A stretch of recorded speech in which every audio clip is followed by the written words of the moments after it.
Hello everyone, welcome back. We've got a brand new story to share with you. So let's begin.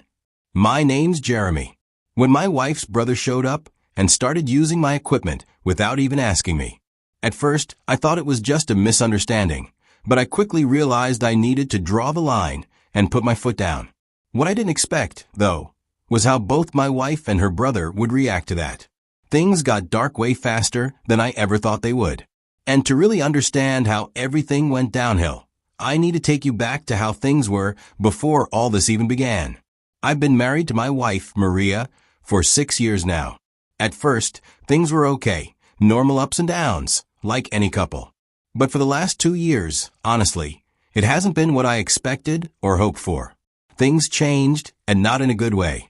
Maria's behavior shifted, and it felt like she started to constantly undermine me. Especially when we were at home. I don't want to say she was cruel, but the way she talked to me, the little comments she threw around, and the constant bickering wore me down.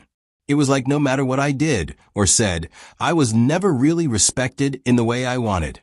It got to the point where I dreaded being at home. It felt like I was walking on eggshells every time I came home from work. To cope, I looked for something to keep my mind and hands busy while I was at home. Since I already work in construction, I decided to invest in some professional woodworking tools as a hobby. This became a real outlet, something I could focus on that was mine alone. It gave me a space away from the constant noise at home, both literally and emotionally. So, while the marriage was slowly falling apart, this woodworking became a kind of sanctuary for me. It was a place I could go. After a while, I started filming what I was doing. Sometimes I throw in some commentary. I figured maybe a few people online would find it interesting. I posted them to YouTube and Instagram with no real expectations. And then boom, one of my videos blew up. Then another. I started getting comments from strangers all over the world asking questions, giving feedback, and sharing the video with their friends. It wasn't just one fluke either. More and more people started tuning in. I was gaining followers and subscribers. Before I knew it, I wasn't just making sawdust and noise, I was making money. Enough that I didn't have to wear myself out doing back-breaking construction jobs every single day just to keep the bills paid. That changed everything. I reinvested most of what I earned into better tools. Precision routers, upgraded saws, high-end clamps, everything that could make my work sharper and more professional. The garage slowly transformed from a place I used to hide into a full-blown workshop. For a while, it gave me enough peace to keep going. But even that wasn't going to stay untouched. Not in that house. So one afternoon, I get home from work, exhausted, dusty from the construction site, just wanting to wash up and maybe spend a little time in the garage with my tools to clear my head. But as I walk through the front door, I see someone sitting on the couch, my wife's younger brother. I didn't even have time to collect my thoughts before Maria strolls in from the kitchen and says, "Oh, by the way, my brother's going to be staying with us for a while." Just boom, he's here now, deal with it. I'll be honest, I was caught off guard. And yeah, I was irritated. I mean, it's not that I hate the guy, but this is our home, and bringing someone else into it, especially someone with a history like his, should be something we both agree on. So I asked her as calmly as I could, "Why is he here? What's going on?" She said he had a falling out with his roommates and didn't have anywhere else to go. Apparently, it got so bad that he packed up and left without a plan, and she didn't feel right letting him struggle alone. I get wanting to help family. But what got under my skin was how it was all done without even a basic conversation. Her brother had a bit of a reputation for mooching off people. There's always some drama following him around. I reminded Maria of that, tried to tell her that this isn't just a short stay we're looking at. This is the start of a long ride, and I've seen this pattern before. He never leaves quickly. But she just waved it off. "It's just temporary," she said. So there I was, realizing that decisions about who gets to live under my roof were being made without me. It was the beginning of something I didn't have a name for at the time. But looking back, it was the first crack in a wall. For a while after Maria's brother moved in, things were quiet. Everyone sort of stuck to their own corner of the house, and I made a point to stay busy in mine. I kept that space organized and tight, everything in its place, dust cleaned off after each project, Equipment lined up neatly on the wall, like a mechanic's dream. I'd work long hours out in the sun doing construction, but the real joy came when I got home, changed into something comfortable, and lost myself in a piece of maple or walnut, shaping something from nothing. I even made a couple of pieces that went viral. A custom bookshelf, a hidden drawer coffee table, stuff that actually paid. It felt good knowing that what started as a distraction had grown into something real. I came home one evening, stepped into the garage, and froze. My drill set was out. One of the clamps I never leave on the bench was lying on the floor, half open. The workbench was dusty in a way that told me someone had been sawing something recently. My newest lathe, a machine I had literally bought 3 weeks prior, had a chip on the base.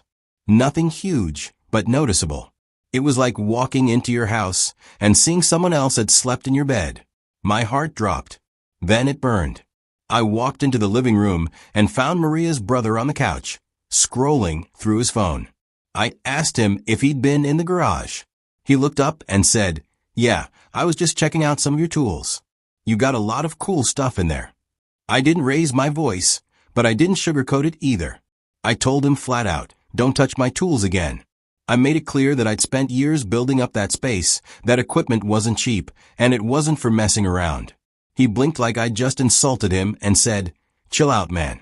I was just trying out some things. No need to act like it's a big deal." That's when I knew we had a real problem, because it was a big deal. And the fact that he couldn't see that or didn't care told me everything I needed to know about the kind of respect he had for me, and for the house I was trying to hold together. So, after I confronted her brother for going through my tools, I figured the most reasonable thing to do was to talk to Maria about it. I just wanted her to help me set some boundaries. I came to her calmly, explained exactly what happened, and told her that I didn't appreciate her brother using my equipment without asking. I thought she'd understand. But Maria didn't react as I expected.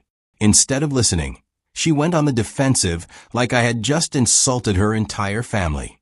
"He's just trying to check out what you do," she said, waving it off like it was nothing. I told her he broke something, and all she had to say was, "Well, if he broke anything, you can always replace it." That one hit me hard. She then said something that really got to me. "Why do you always make things a big deal?" It felt like I was some over-emotional guy losing his mind over nothing.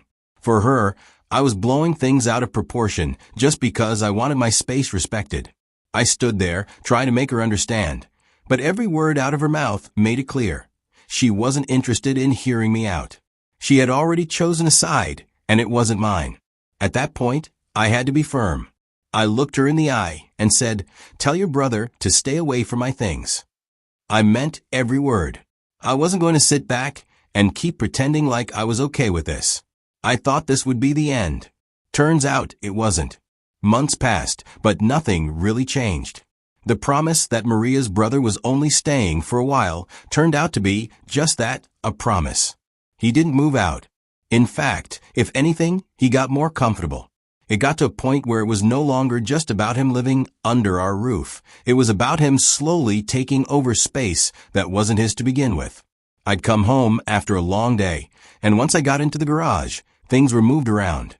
Some left out in the open, some shoved into the wrong drawers. Expensive equipment covered in sawdust. I knew how I left my things. I kept that garage organized down to the last screw. But day after day, things kept being out of place. My measuring tape would be stretched out and jammed, drill bits scattered, blades dull and chipped. One of my newer sanders had a crack on the side. It was no longer just annoying. It felt like a personal invasion. That garage wasn't just a workspace. It was my peace, and he kept ruining it. I confronted Maria again. I told her that her brother was crossing the line. But instead of even acknowledging what I was saying, she flipped it. "Are you sure you didn't misplace that yourself?" she said, as if I suddenly became clumsy and forgetful overnight. She didn't want to believe me. She didn't want to hold his brother accountable. She chose to gaslight me instead. And that's when the tension in the house reached a new level. So I started locking the garage. Every time I left the house, I made sure the garage was locked tight. I needed a boundary. One evening, I pulled into the driveway just after sunset. a little more exhausted than usual from the day's work. But the moment I stepped out of my truck, I noticed that the garage door wasn't shut all the way. At first, I thought maybe I'd forgotten to pull it down completely earlier that morning, but my gut told me otherwise. I walked over and saw clear marks around the latch. Someone had forced it open. I opened the garage fully and noticed things had been used and moved around again. I walked around the space in silence, checking shelves, drawers, and corners. More was missing than I initially thought. And the way everything else had been tossed around, it was like someone didn't give a damn about the value of what they were touching. That was it for me. I walked into the living room where both Maria and her brother were lounging on the couch, then looked straight at her brother and told him the next time he touched my stuff, he would be out of this house. I added, "This is the last time I'll say it." They looked up at me, confused at first, then amused. Her brother stood up and squared up like he wanted to fight me. "What are you going to do?" he said, stepping closer. "You going to cry about your little screwdrivers?" I was ready to engage. But Maria jumped in almost instantly, just as aggressively. "You're always acting like you're some king of the garage," she snapped, eyes full of contempt. "Maybe it's time someone put you in your place." And then her brother leaned in, smirking. "You think you own everything in this house?" I was stunned, but it didn't stop there. Maria crossed her arms and said, "You're not exactly irreplaceable, Jeremy. So stop acting like you can just lay down rules and everyone will follow." I stared at her. I couldn't believe this was the woman I'd shared my life with for 6 years. In that moment, I realized something I should have seen a long time ago. This wasn't a marriage anymore. It was a battlefield. I had thought maybe time would heal things if I kept being patient, and we'd find our way back. But I was wrong. Respect was gone. And without respect, there's nothing left to save. I didn't argue any further. I just walked out of the living room and headed to the garage. If they thought I was going to stay and keep tolerating that, they didn't know me at all. That night, while they were still enjoying their little power trip, I opened the garage and started taking stock. I gathered it all. My drills, sanders, saws, clamps, and the specialized blades. I took my workbench, some of my wood stock, and even the extension cords. I wasn't leaving any of it behind. Piece by piece, I loaded everything into my truck and just left. I checked into a modest hotel near the edge of town. I spent the next few days there, scrolling through listings, searching for a small space I could rent to work from. And in those few days, I realized I could breathe. I could think. I could just exist. What cut the deepest was that my wife never called or left a message. It was like I had vanished from her world, and she didn't even notice. And honestly, that told me everything I needed to know. When I finally filed for divorce, it wasn't a decision I made out of impulse or spite. I had tried everything I could to salvage a marriage that had long stopped feeling like one. I tolerated being sidelined, disrespected, and gaslight under my own roof. And the moment I realized that both Maria and her brother saw me more as an obstacle than a human being, I knew I had to walk away for good. So I did what I should have done a long time ago. I called my lawyer and filed for divorce. Now let me tell you something, Maria did not take it well. I thought she'd be relieved too, that she'd want to move on and live her life however she wanted, without the burden of someone she clearly didn't respect. But no, she was angry. She dragged me to court and demanded everything. The house, the remaining assets, even tried to twist the narrative, like I was the one who had been irrational all along. I had receipts, literal ones, bank statements, tool invoices, video timelines showing who contributed what. But even with all that, family court is still family court. Months went by in legal back and forth, lawyers tossing arguments, evidence, and proposals. It was exhausting both financially and emotionally. And in the end, the judge awarded Maria the house. She didn't get it handed to her completely. The court ruled she could keep the house, but she had to refinance it in her name. I walked away with less than I deserved, sure. That's often how the system works for men. Doesn't matter if you were the one disrespected. Doesn't matter if you were the one holding the house together. At the end of the day, the court divides assets, not burdens. And you're expected to swallow it with a straight face. Still, I'll tell you this. I would rather walk away with less money than stay in a house where I was treated like I was disposable. You can rebuild a bank account. You can't rebuild peace once it's been shattered by constant disrespect. Now here's the part one didn't expect. Within 6 months of the divorce being finalized, Maria lost the house. Foreclosure. Couldn't keep up with the mortgage payments. I guess the Independent Act only goes so far when the bills start piling up. And her dear little brother? Yeah, both of them were kicked out. There's a lesson in that, but I'll let you figure it out. Soon, I started getting messages, mutual friends reaching out. Maria wants to talk. She's really sorry now. She's been thinking about everything. I shut it all down. Fast.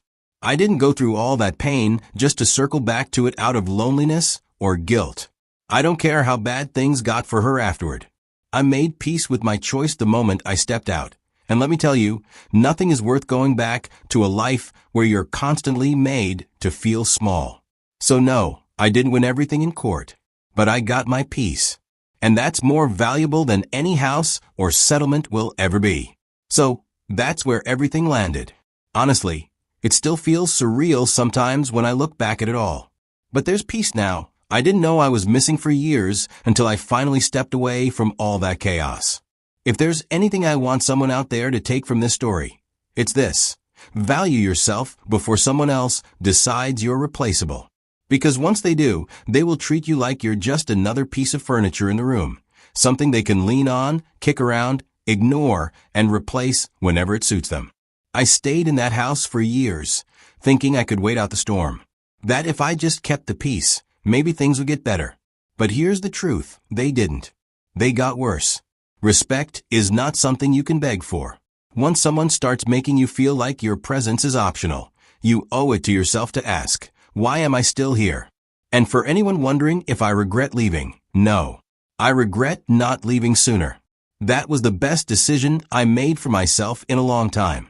If you're in a situation where you constantly feel unheard, I hope my story gives you something to think about. You deserve to feel safe and valued in your own home.